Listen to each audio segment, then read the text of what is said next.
Yəni bu ən son həddi idi. Mən heç bu mövzuya toxunmaq istəmirdim.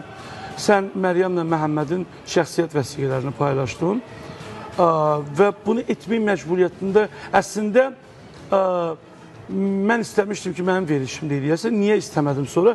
Yapmacıq alınacaqdı. Dedi ki, mənə zəng vurdu və falan nəyə xoşuma gəldi. Dedi, Tolik, qoy mən özüm bunu eləyim. Deməsinlər ki, burada da reklam güdür. Yəni, televiziyada eləyir, bunu daha böyük kütlə görsün. Bunu öz-özünə məsləhət verdin ki, yəni, bu bugün olmalıdır. Məcbur qaldım, Tolik. O bir ana üçün, bir qadın üçün çox utanc verici bir hərəkətdir. Allah heç kimi yəni onu etmək məcburiyyətində buraxmasın.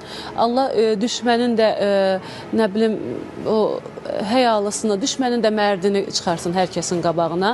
Heç kəsə namərd, yəni evlada toxunacaq qədər düşmüş bir düşmən çıxartmasın heç kəsin qarşısına.